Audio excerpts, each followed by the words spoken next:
Welcome back to another one of my random wee adventures. Today we've ended up in the bonny wee town of Dornoch, which you can just look at the masonry work around us to see that it has quite a story to tell. We are going to start off with one St Gilbert de Moravia. You see, St Gilbert was a member of a noble Flemish family which resided in Moray area, which is like east of Inverness. It is said that St Gilbert was quite a fine speaker and he had connections all throughout Europe. And he was handed the title as Bishop of Caithness in around 1223 when he had control of the land from Dornoch in the south all the way to Falkirk in the north. And although St Gilbert passed away in Scrabster, it's in the wee town of Dornoch which he left a lot of his most memorable achievements. Building himself a grand palace and of course an incredible cathedral. Now Dornoch Cathedral, as it says here, founded by St Gilbert, Bishop of Caithness in 1224, constructed by 1239. And if we enter, of course we will have lots of these beautiful sculptures. Creepy as fuck if you ask me. All the carvings. Again, carvings of what we now call mythological creatures. And another fascinating thing about this building is this blocked up archway. It's definitely a small doorway that's been blocked up, probably for the goblins, as well as an inscription on the wall here which I can't really make out exactly, but I think that's, see again, J732. Something very strange about a lot of these creepy weirdo stories, to be honest with you. Next stop today is going to be a little place north of here called Skelbo. Skelbo was once apparently the residence of St Gilbert before he became the Bishop of Caithness.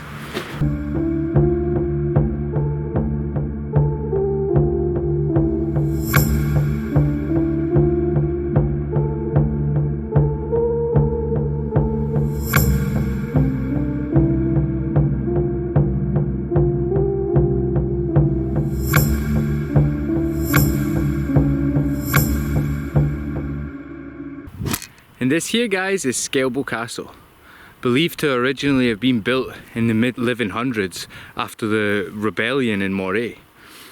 It was apparently started off by St Gilbert's daddy, an old Flemish settler. So, would you like to go see what remains?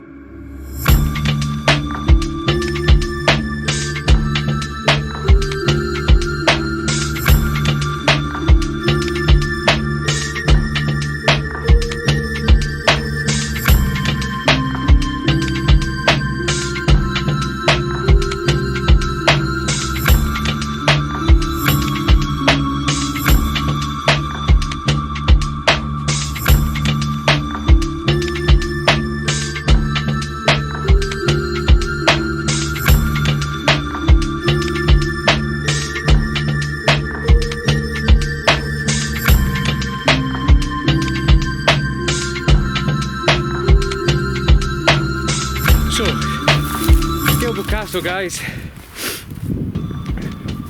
has apparently been renovated and rebuilt over centuries, and the overall history of this place is quite interesting, super fascinating. Like, really, even this castle's apparently been sacked by the Bruce in the 1300s, and even the Jacobites came and took over the castle during the Jacobite rebellion in 1700s.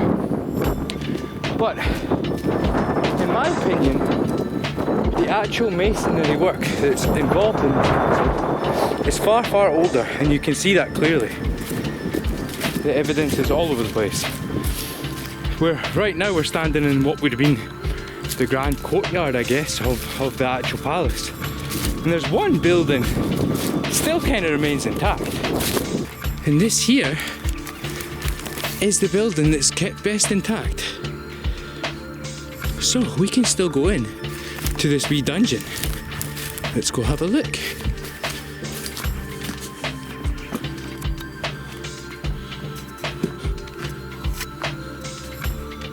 This here is the only remaining room with 4 walls.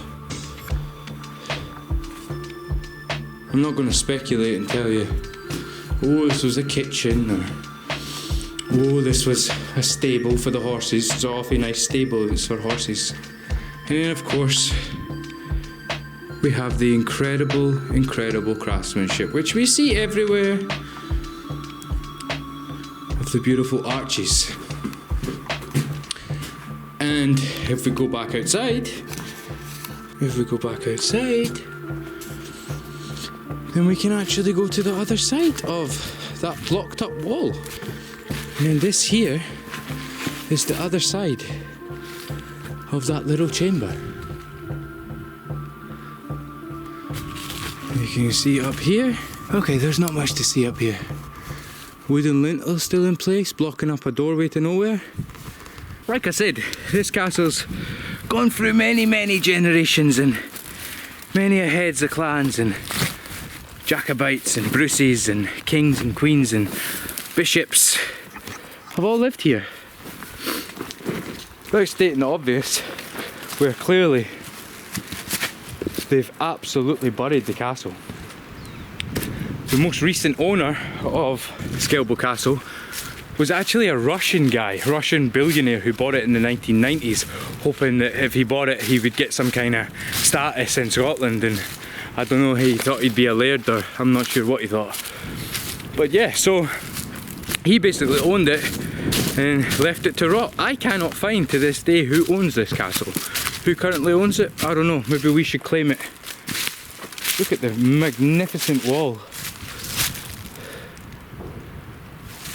Incredible. It's a huge complex, wherever this was. So the Morays, or our good pal St. Gilbert, apparently was given the rights to this place in like 1211. Around the same time, some strange things were happening. Goes without saying, 800 years ago, Scotland was a very different place. You just need to look at some of the legends of the time, and you can only describe this as mythological fantasy with creatures and magical powers that today we don't even have words for. One of those legends provided a threat that was so very real for the people of Dornoch. That legend was the Dornoch Dragon. The dragon lived in the local woods, and it was known every night that he would follow the same path into the town of Dornoch, and he would stick his long lizard neck into the windows, gobble up young dames, and set houses on fire. No one dared face this dragon with his giant teeth and his breath of fire. And it was when our St. Gilbert moved into this residence here in Skelbo, is when he first got news of the threat of the Dornoch Dragon.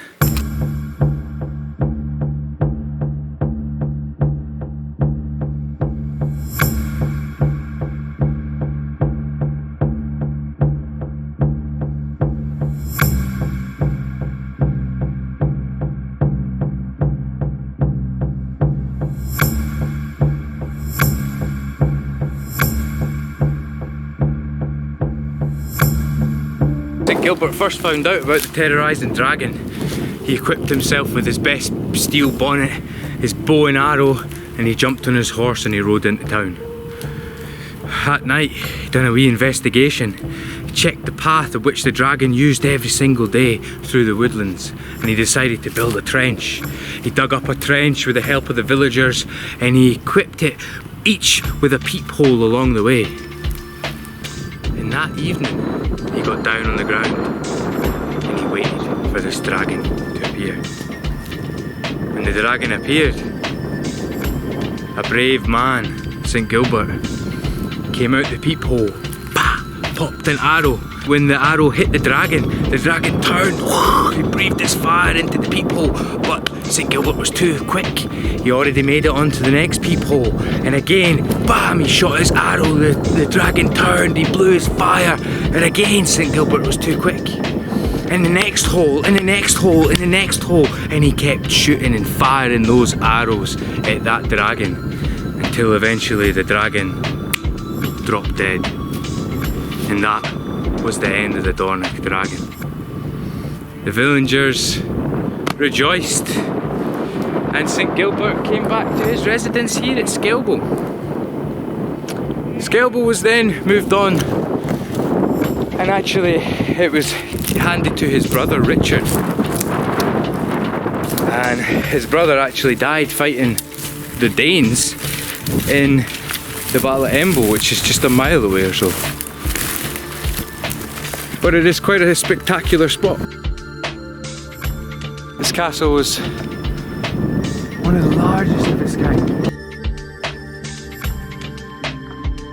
And now it's all but a ruin. A few wee holes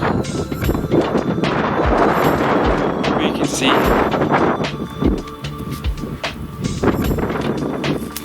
What I do definitely find fascinating is the fact that while you're walking on the castle, this is the original stonework, you see?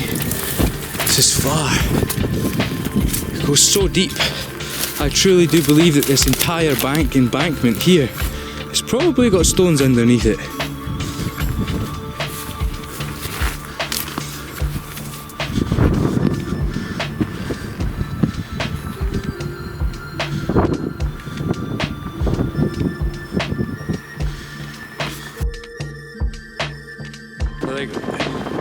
They're doing some funny things. How are we doing, oyster catchers? Is all alright? I think the wind's really bad. If you have enjoyed today's wee video, give me a wee thumbs up, give me a subscribe if you haven't already. Anyone who's supported me on buy me a brew, buy me a coffee, yous are absolute legends. Like, really, I wish I could do this full time, but I can't. So one day, possibly, it might be a real thing. But until the next time, cheerio the new.